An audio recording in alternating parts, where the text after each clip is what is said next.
feels so good to be with you again for yet another edition of your favorite program. This is our prime show here on NTA2, and we are delighted because all of our guests watching from home, so from their offices, are actually eager to get to know who again we are going to unveil as yet another distinguished Nigerian who is going to be sharing with us his own perspectives or probably his own worries and fears or, well, anxieties about how this country, Nigeria, can truly become one of the greatest nations on the face of the earth. Now, what are we talking about here this time around? Again, we are going back to that sector of the Nigerian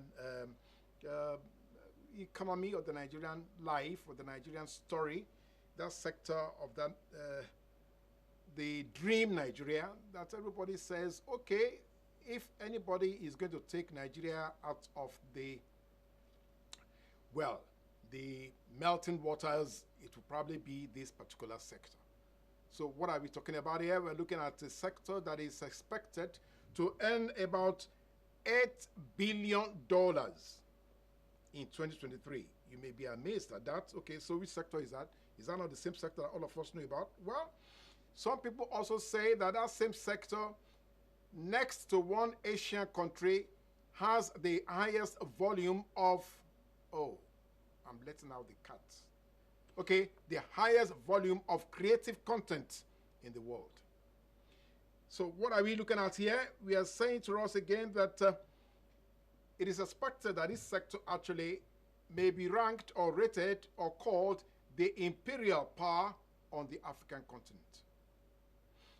Now, investors all over the world are looking for where they can actually pitch or where they can drop their money, their hard-earned money, and see how that money can grow, how they can deflate the risk available in that environment where they are pouring out their money, and they are looking at Africa and looking at that sector. So what are we looking at? We are looking at the Nigeria's creative sector. We are saying to ourselves that, okay, let's get to another Nigerian who has proven himself in that sector, both as a media practitioner and also as a movie maker, as well as, an investor in that sector, to come and share with us his own experiences. Perhaps we are just entertaining wrong fears about the way Nigeria is growing or about the way Nigeria is drifting, and we should look for a way to see how the Nigerian economic sector can be employed to redirect the narrative about Nigeria. So stay with us and get to meet our guest and see how we can borrow his brains to actually reflect on all these issues. Stay with us.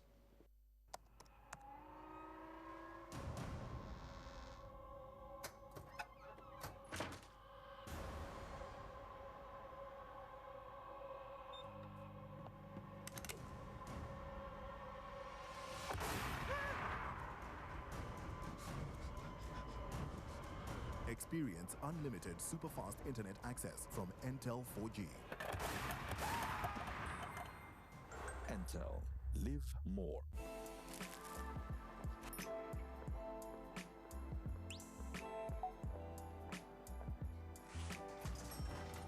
Hey, beautiful. Your eyes, your smile are all begging me to take you home tonight. Now reading page 3. Experience unlimited super-fast internet access from Entel 4G. Entel. Live more.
Thank you for staying with us where you saw the huge portfolio of our guests. A young Nigerian, well, not so young anymore. But when we first met, he was quite young, but now he has matured into becoming. Well, okay, so let me cut down the story so that we can get to meet our guests. My pleasure to welcome Sam Dingba to Close Flow. You're welcome to Close Flow. Thank you very much for having me. And thank you for showing up. Okay. Because I know that Gen Z are not always too eager to sit down and be primed on a program like this. Let me correct that. Not that we are not really primed to be to interview or to have this conversation. It's just that we are not being encouraged. The society at large has, in quotes, given us the reason why we need to step back and re-strategize our options. Maybe look into the other global aspects. So for me, like for instance, there's the Gen Y and the Gen Z. Yes. And the Gen Y consists of 17 to 25, and the Gen Z from 26 to 35 Yes. or above. Above, yes. And At the way least we 40. yeah, and 40, and the way we consume those information, this digital information, is different from those levels. Peradventures, I'm sure you are yet okay. During that period, we are using internet as a means of communication, but now we can see TikTok, can see a lot of apps that I'm not like the more it's OTTs. coming, it's Yes. just still coming out, and the Internet of Things. So you will just be marveled with a lot of informations that at your peak, at your fingertips. Yes, okay. And it's so encouraging at the same time, not so encouraging.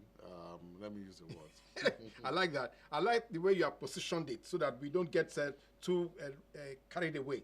Now, it is speculated by international financial experts that Nollywood or the Nigerian entertainment industry should be able to generate up to $8 billion in 2023. You think it's just speculation, or you think we are being overexcited? Okay, thank you for that. I don't think it's more of speculations. I think it's more of the realities. And the reason being that you can see now a lot of people are coming into these industries, Yes. like the Netflix Yes. and a couple of others. And their videos on demands are widespread. I have a friend of mine who just relocated from Nigeria to US, and currently is trying to come up with his own video on demand, and he's bringing up a lot of content. So for him, he wants to create more of a local content. Nigeria has so much content, so much storylines, so much cultures to share to the world. Why? Because we've been shoving it into our back end, trying to like hide it within ourselves. Oh, you don't want the world to know. You know about this. But now it's got to a point where even the Gen Z and the Gen Y are saying, we need to set our story. We need to share our story. And our story is so unique to the African perspective, because it's more like you can't take away Nigeria without the African, and we can't take Africa away from yes. Nigeria. So for me, it's more like it's into two. So the speculations is futuristic. It's want to say we are actually, it's a huge business, like it's a huge, it's an Prospect. empire itself, where people are going to be making a lot of money into that industry. And thank God for the films that I'm seeing on the Netflix versions. Couple of them, I won't mention them, Yes. so that you don't all want to watch it. So I think, and I've been watching some of this, and I see a lot, the storylines, the execution, and the Treatment. the treatment is in. And I think we need to put more of it. So and by venture, we need to stop doing instead of more of drama, we do more of films. And film has a way of telling a story that is more unique. Okay, now I love what you have just said, but let's see if we can borrow your brains, because as a marketer, now you have to find a way for us to actually position and make sure that most of the content we are pushing to the market, both locally and internationally, are given premium rating. So how do we think we can do that when many of our stories, we are still looking at babalawus, we are still looking at, yes, we are still looking at witches and wizards, we are still looking. So how are you going to make such narratives begin to compete Okay. globally? Thank you. Fala, the truth of the matter is, Mr. Fala, you see how we can able to absorb music. Afro music, you see Afrobeat. the Afrobeat, Afro pop and everything. You see how we transcend it to the music industry. The same way we can also transcend it to the movie industry.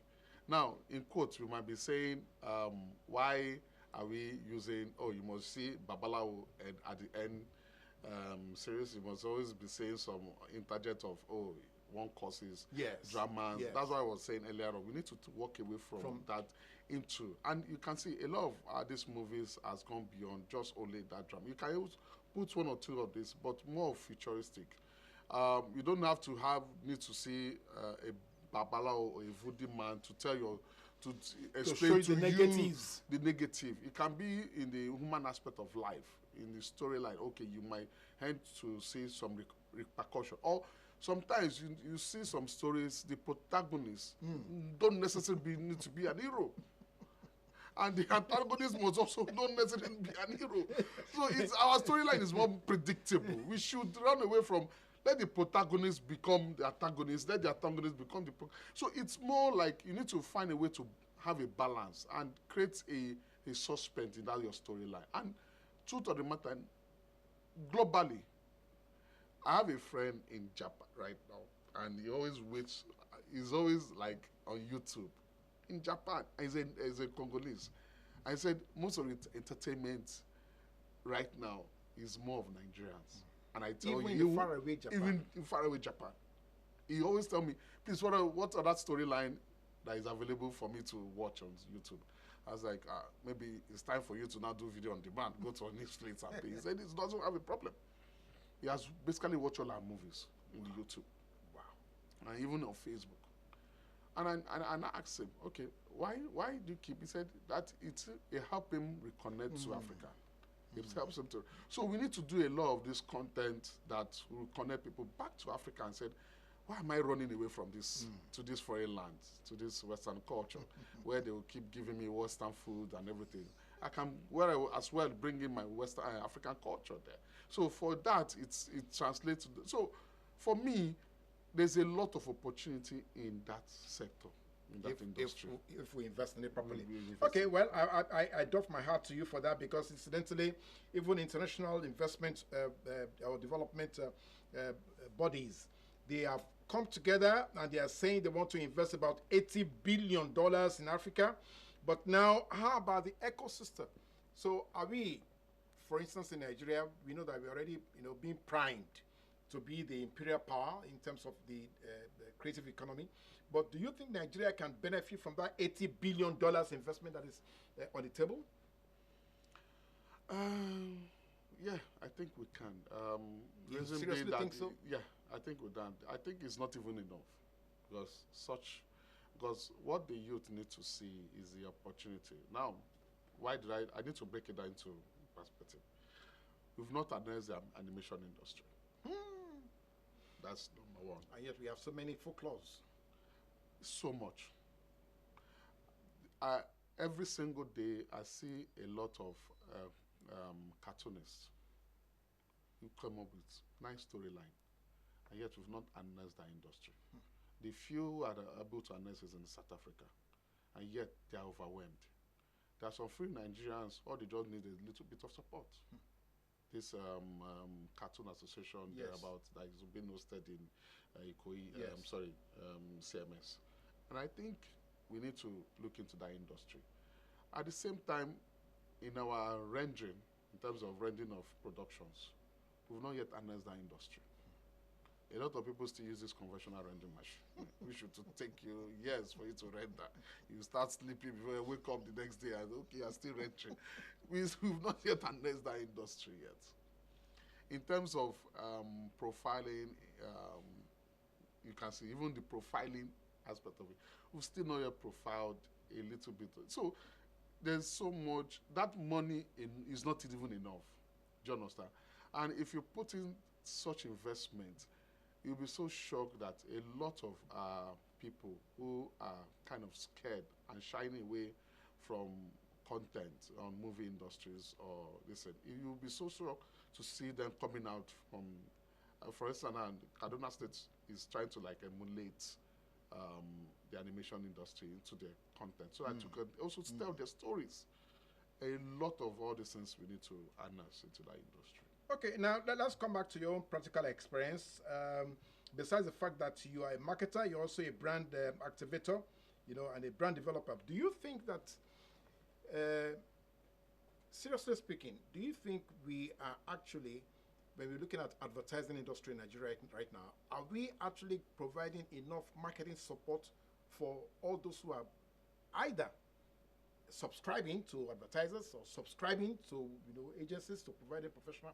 Are we doing enough creatively to make sure that we can position and push the Nigerian story, the Nigerian economy in a way, in a manner that we will get the kind of investment that we are looking at? Okay, let me be more practical. During my time in 2016, there was something that happened during that period. Company were cutting down on the advertising budgets. Why? Seriously? Because of the recession we faced during that period. And for me, it really affects a lot of our creative industries. So some of us begins to diversify into different business environments.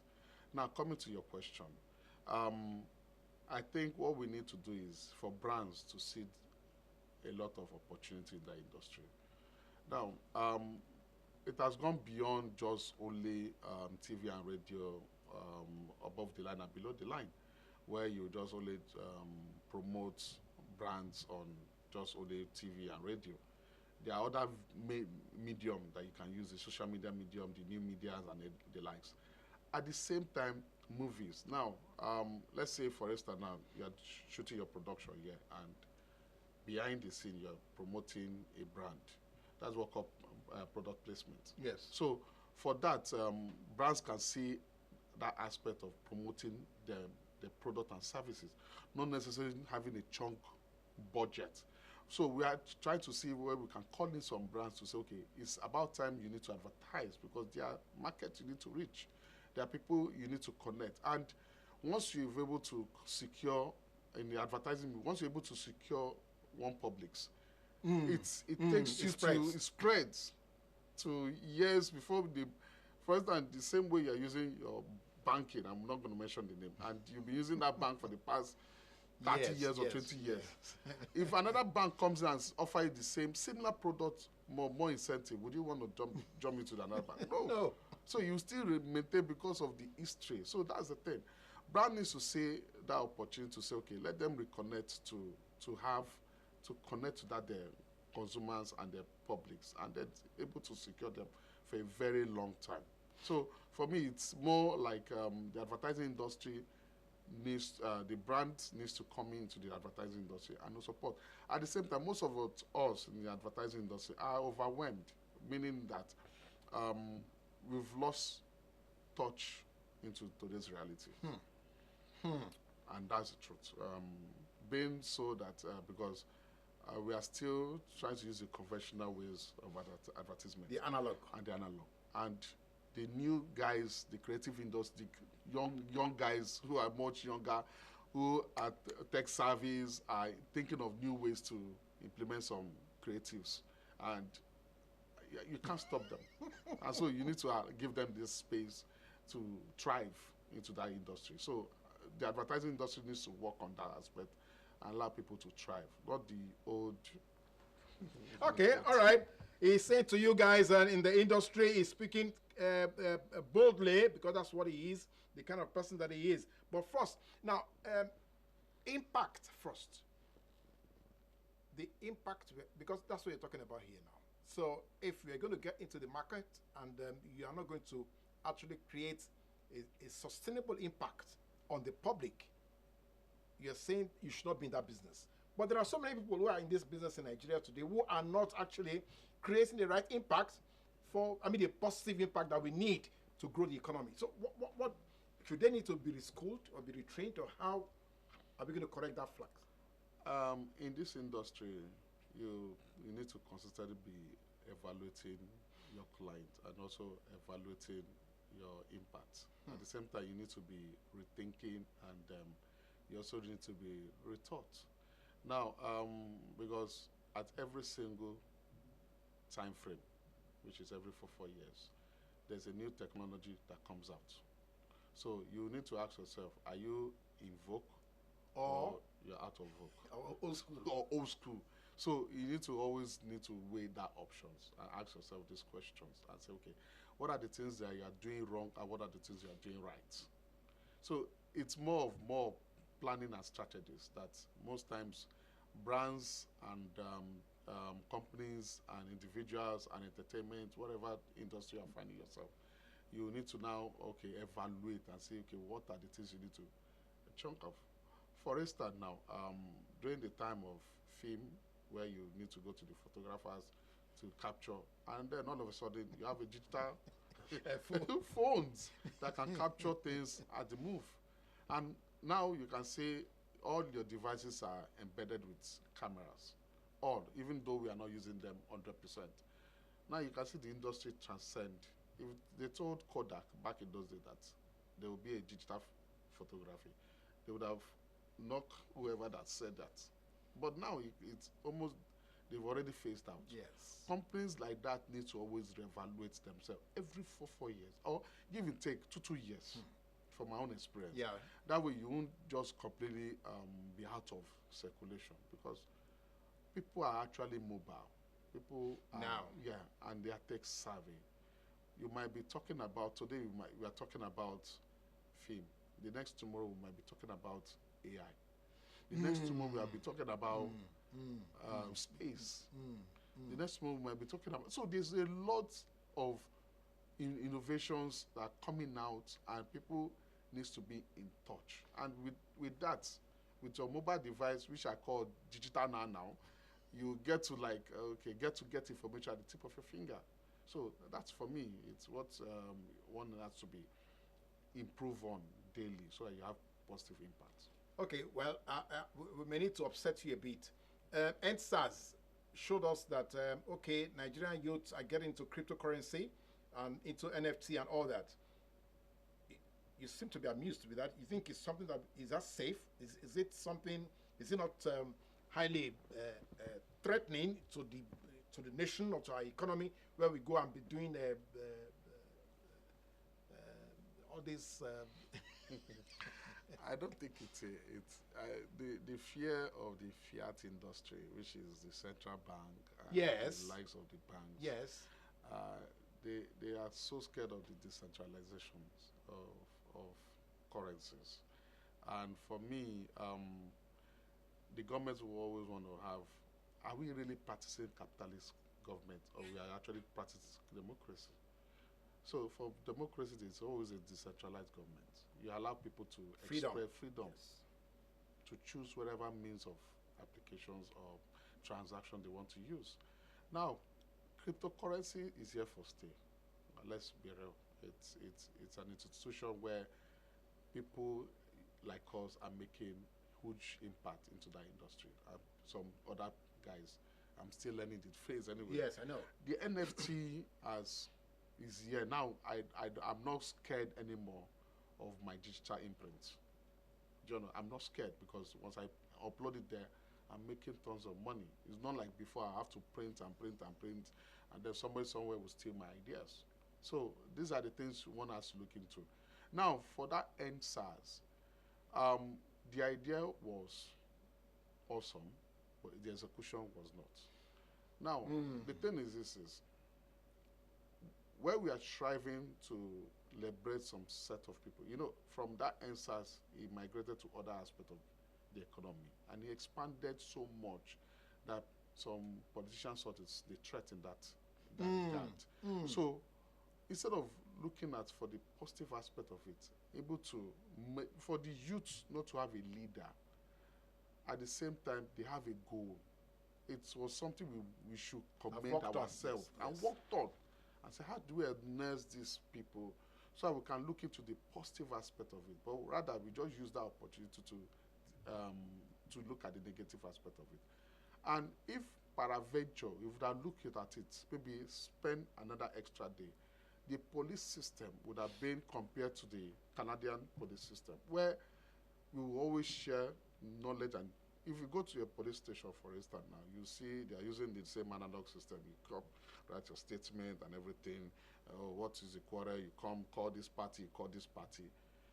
That's how not to be. So all you have to do is check your background history and compare with the other person's complainant's background history and compare how we can able to use technology and to merge the two parties together.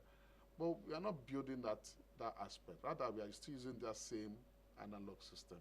The police using baton and sticks, where some people are using technology, drones, and the likes of AI to profile you. For instance, now, I was actually listening to one of my pastors yesterday, and he mentioned to me that if you are moving to entering an airport or traveling, and they profile you to be a ginger, you will not actually set foot into that plane. Yeah, there are security men who are there, they'll profile you. So the same way we should do that into the NSAS, where we need to be profiled. Everybody has history. Everybody has where they're coming from. Everybody has, are they more radical or they're more free styles, so Freemason. So you need to now look into those aspects of it. So for me, it was a good aspect, but the execution was actually wrong. Okay, well, good that you mentioned all the things we can do with artificial intelligence, but some people are of the opinion that the same biases and prejudices which we already have as humans are being transferred into the algorithms that you're using to build artificial intelligence. So, facial recognition, for instance, now in some airports, because you're black, the FR machine will detect you as black and treat you as black. So what do you do about that? I think they are working on that currently, because the AI industries are working on profiling one based on individuality.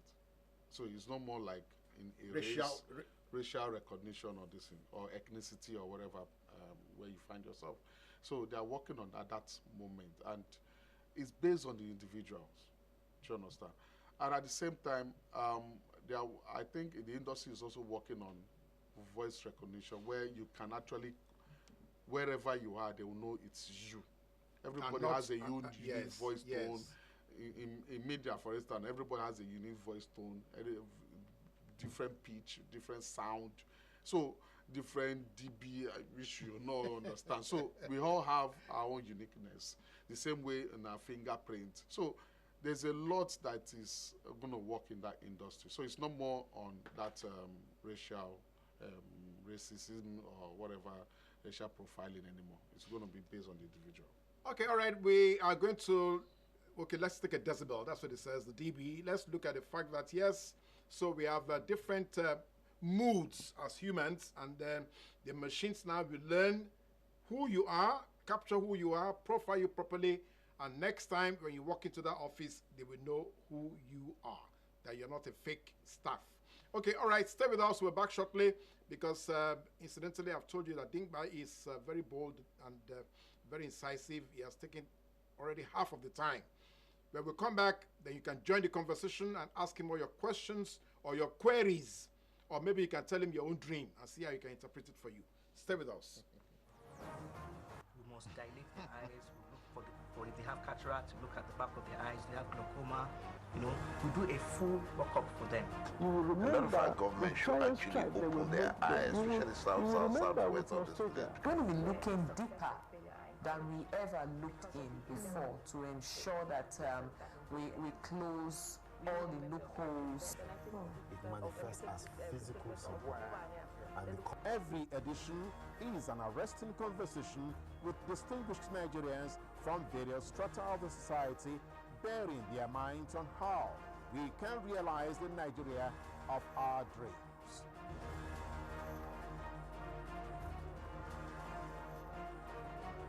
Join us live on Close Flow, Monday, every week here on NTA2 Lagos Network Center. Close Flow. The conversation is about you. thank you for staying with us. Well, our expert is still here. Incidentally, I did not remember to mention the fact that it's a multi-skilled, well, individual. Besides marketing and media, he also has done a lot of education on web designs and leadership quality and personal effectiveness, sales, and all that and all that. But now you are mining. Are you mining currencies, or you are mining gold, or you are mining diamond? Or what exactly are you mining? Currently, I'm mining natural resources. For instance, now, about a year ago, we discovered that we have lithium In Nigeria. in Nigeria Yes. in huge quantity. Yes. And currently, the demand for lithium ore is high. Why? Because of this Tesla um, um, batteries.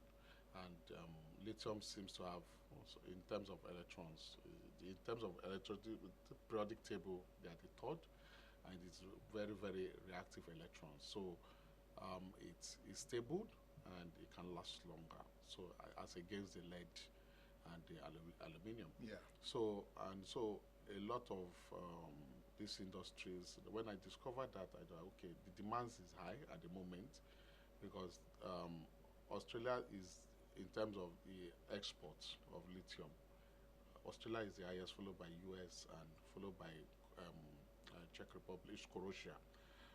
Nigerians in Africa, compared to Zimbabwe, we have not been able to enhance that industry. And here we have it. We have the deposits here. We have enough deposits at the moment, so that's what actually gave way for me to, like, okay, what is it that we can do differently in that industry?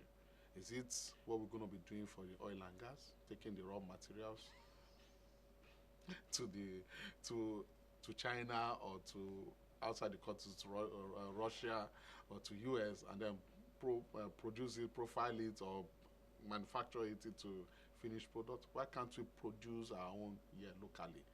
So, and that's what I'm trying to see if I can talk to my guys or friends and investors to look into that industry. Okay, all right, that is a good one again. So now the numbers to call. Incidentally, let's just dedicate 2 numbers for you to quickly reach us now, so that Sam can deal with all your questions and all your queries. WhatsApp us on 08020384130.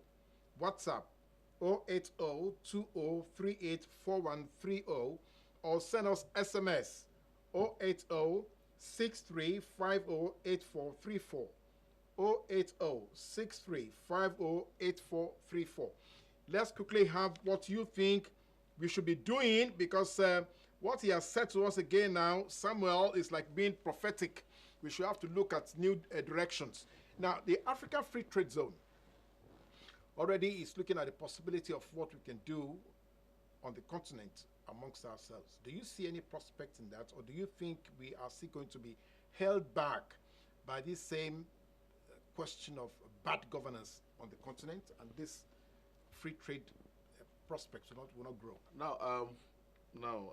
Good you asked me that question. I've been meaning to receive that question from each of the interviews I go to.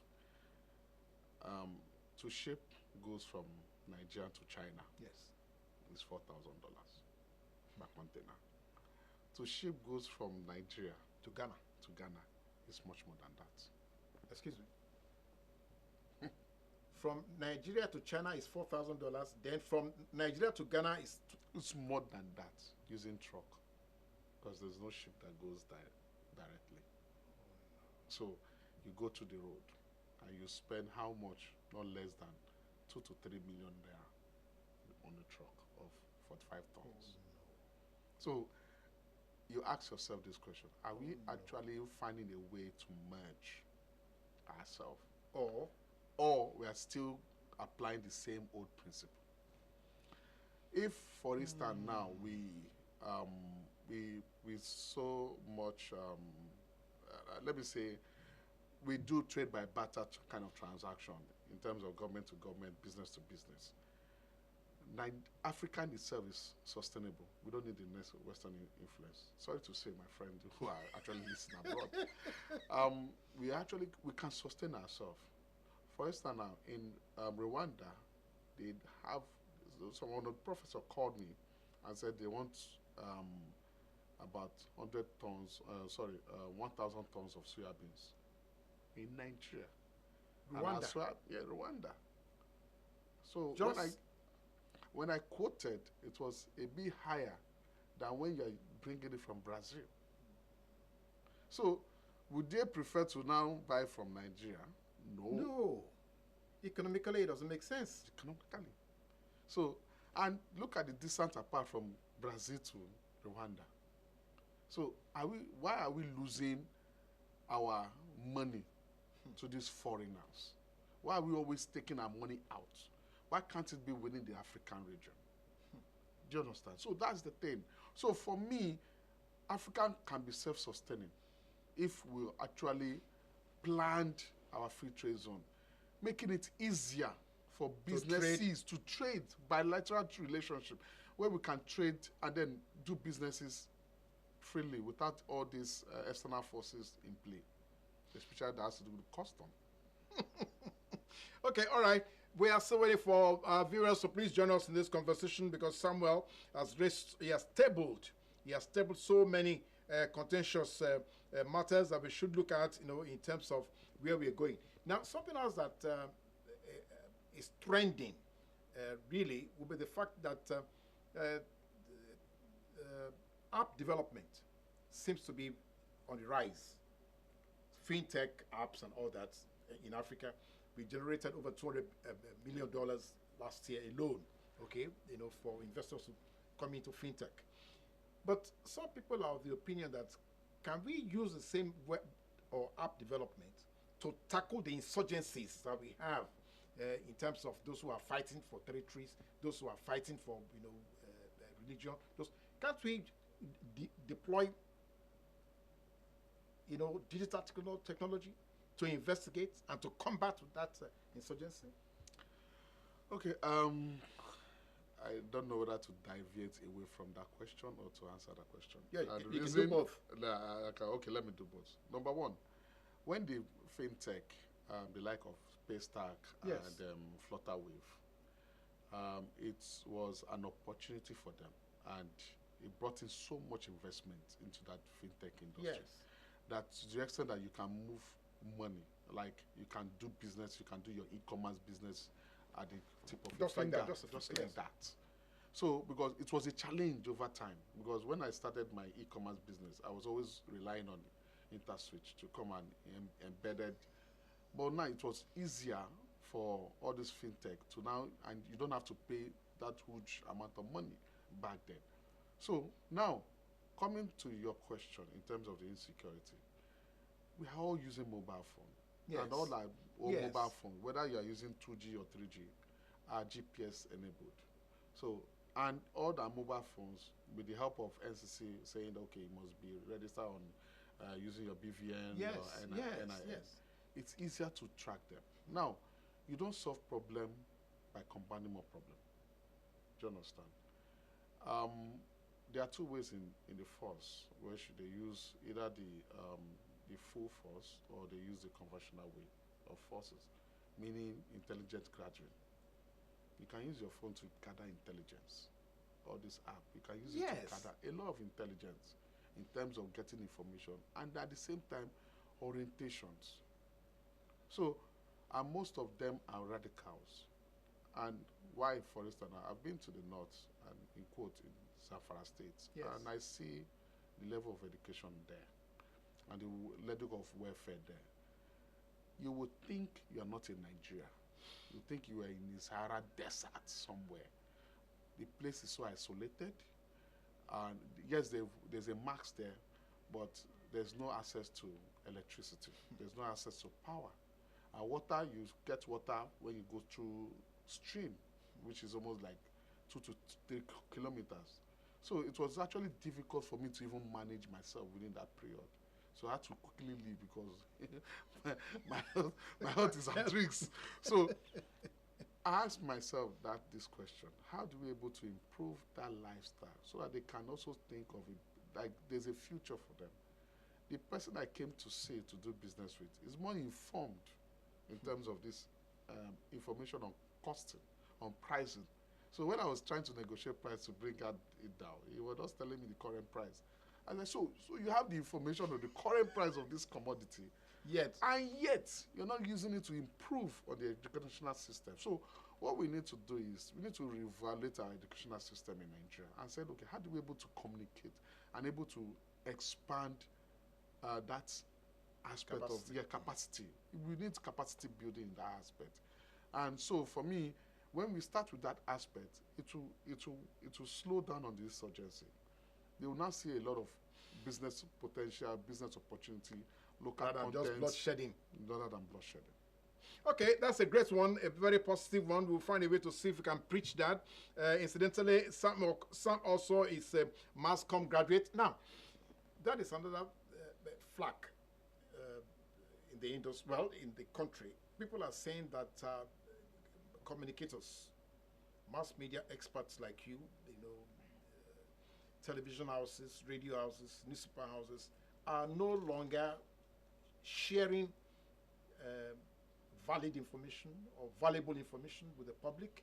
So the social media seems to have been to have taken over everything, and therefore false news seem to spread so quickly. So where are we? I think for me, okay, let me use a scenario of this SARS, where, in quotes, the armies came and said it's a false news. At the same time, when they were giving their testimonies, it's actually what's transpired in that Incident. In that incident in October 2010, 2022, 2020. Yes. It boils down on the government at that, government at that time. How do we make sure that everyone is reliable to the information being spread? How do we control that? Yes, there is free media. You are free to share information as when due. You are free to, but do you have proof of that information you are sharing? So instead of being faced with fake news all the time, why not investigate that story? Why not investigate that? That's why most times when you share information to me, before I just broadcast them to all my friends on WhatsApp but I had to ask myself this question: will I keep doing the same thing? Why not investigate that story? Is it right? Is it legit enough for me to say, yeah, this information is real, I can share this? And over time, I had to step back a bit. And when I step back a bit, evaluate, because in media, we're also being taught of media intelligence, fact checking, and all those kind of stuff. So when I did that, and I found out that there are some stories that needs not to be shared, and there are some stories that also need to be shared. So all you have to do is just take time to profile them. We all in our constitution, we always said the media is actually the gateway to the society. Yes, the fourth estate of the realm. The fourth estate of the realm. I'm actually practicing that. Most of the media houses are kind of like being threatened. For instance, now, last year, there was so much sanction on these media houses. All because they don't want them to televise or to say something for or against The government. the government. So, and all those information are real, are what is happening in the society. What are they supposed to do? Do they keep short? And the publics now share those information. Social media. Yeah, and the social media. Where did they stand? So that is why the government needs to look into that industry and say, okay, let's completely hands off and allow the media to take its role, to play its role. At the same time, there's also going to be repercussion on all the news. As long as it's not vetted, there's no source to that information, then you also have yourself to be blamed. Okay, great. Now, that is a good one. So that is a guide to the future for all of us. So the digital economy that we're looking at now on the continent, the question will be that is Africa actually ready to take part in that digital revolution that we are seen all over the world. We have spoken about artificial intelligence. We have spoken about robotics. Right now, in some countries, drones are being used to investigate a crime. Sure. Now, so do you think we are really prepared in Africa to take advantage of what we are discussing? Let me summarize. We have about, is it 52 countries in Nigeria, in Africa? Yes. And 5 major players are kings, which is Kenya, Nigeria, Ivory Coast, South Africa, and Ghana. Now, these 5 countries, which I call kings, are able to revolutionize digital economy. For instance, in Kenya, they brought about Nepasa, where you can actually do mobile transaction. The same way in Rwanda, the same way. So, but when they were coming from, the history, they were not as stable like Nigeria. Do you understand? They were also having the internal crisis.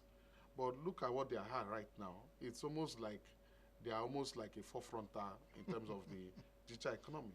So it's for Africans are ready. The only thing is, are the external force willing to let us go? And that's the question. Now, but it's not be a question of if the developed world would want Africa to actually participate. It would be, would Africa be able to actually meet up? If you look at the trajectory of growth on the from the developing countries, where would Africa find a niche in this digital economy we're talking about? Where? For me, there's so much in which we can actually find. How do we tell our story? We've told our story through the music. We're also telling our story to movies. Yes. So now it's about telling our story to digital. And how do we do that? It's by able to merge those two together and find a way to have a balance. So for me, there's a lot of opportunity in that aspect. At the same time, we need to look into it critically. Africans are actually ready. But the few years down the line, for me, it has gotten to a point where I ask myself these questions. Without this external influence, are we really going to be independent on our own? That's the question. And if, in quotes, we are really, really independent, can we stop this bickering between ourselves, where we can actually, because that's the major crisis. And why this bickering between ourselves is because of the resources, the natural resources that is deposited in Africa. So the minute we go beyond that and say, okay, let's take that away. Let's not fight. Let's not be against ourselves. Let's not fight between ourselves. Let's find a way to have a balance and talk this through. But each time there's always a dispute. Every time there's always a dispute. What's the way forward? ECOWAS came up with their own proposal. North Africa came up with their own proposal. All that, South Africa also came up with their own proposal. Every proposal has the solutions, but why are we still where we are? Now, for me, if we're able to find a balance using the music and movie industry, because our artists, our producers, our content can actually go to those countries, perform, and come back the same way our producer. Why not use that opportunity to sell ourselves? Why not use that opportunity to sell the other country? Yes, there's a lot of banter, Ghana, Nigerian, and the likes of the likes. But does that stop that integrations? No, it does not. So for me, the digital, we need to now look into that industry and say, okay, how do we able to harness the AI, the drone, the Internet of Things to connect those African countries? Because most of them don't have access to data, and data is still expensive in Africa. Okay, great, because that's the next issue on the table. That's the trendiest issue on the table, the data war. Because just like you just said, data is still very expensive. Some people are even of the opinion that some of the telco that is the telephone companies, are actually using data to exploit the people, especially in Nigeria. So how do you react to that? Because without data, all these things you're talking about, you can't do anything with them. So data it is the latest currency, and if you can't buy it, what happens? I think for me, it's not the telcos that is exploiting. It's the politician and the government in place. Because the license, getting those licenses are not cheap. And they must get return on their own investment. Installing those marks is also not cheap. And powering them. Powering, setting up a fiber optic is also not cheap. Because you had to connect from African to the global. So it's not cheap. So an investor will not come in and look at that industry and said, okay, let me become Father Christmas. Do you understand? And there's no free money in free time. So, and all those telcos will want to get back their money because they have investors to meet up. So it's for me, it's the government in place that need to now subsidize that industry. There's a country, I won't mention, that they subsidize data. That way it's easier for you to, your phone and your, we should not be able to separate them. Let it be one. Your phone, your call, your data should be one, single unit. All you have to do, just subscribe to it. And it gives you data and voice. But why are we separating voice and we are separating SMS? We are separating data. And that's exploitation. And because the government allowed it. So it's for the government to look at it and subsidize it. Africa, if they look at it, let the African Union look at it into that and say, okay. Because in terms of the number of usage, about 10 years ago, in Africa, we are not less than 100 million. But now it's past 500 million. Yes. And so in the next years, like in the next 5 years, we might end up getting to 1 billion mobile users. And so at that point, and even that mobile users will come into this data and these phones, either you're using Android phones or Fuchsia phones or iPhone or whatever phones or tablets you're going to be using. At the end of the day, we need to make sure that at least subsidize data. That way you can have access to informations and access to e-learning, have access to e-commerce, and access to, and now with this, the likes of e-learning and e-education, it's easier for me in my village, in my own small town, to be educated. Rather than looking for a school. Rather than looking for a school. So that's the thing, we need to look into that aspect. Okay, Samuel, thank you very much. Now, the election is next, where Nigeria will be transiting to yet, okay, so what's your take on that? Your last word. I think for me, it's a good a good transcendence that the government of today is giving room for new government to come in place. I'm not supporting any political party for now, but I can see all has their own all of them has their good manifestos, and it's exciting. For me, the youth, it's about time the youth need to come out and vote. It's no more vote. My vote does not count. It's vote count. Now vote count. There's BVS. So every of your information, your biometric, your facials, your everything, your name, your this is already in the system. So the minute you thumbprint and you vote, or you thumbprint to whoever political party you want to vote to, or the candidates itself, either a political party or the candidate, yes. It's now in. There's a cloud for it. From the information I gathered was the fact that now it has gotten to a point where they are not using a Nigerian local network. So it won't say, okay, MTN break one dime, so there's no network. We are using Japan satellites. So which means, and Japan is the forefront in terms of satellites technology. So it has gotten to a point where there's no excuse. So you can come out and vote. Go and get your PVC. And so that we can also, the next time I come here, I'll say, oh, it's good we vote the right person.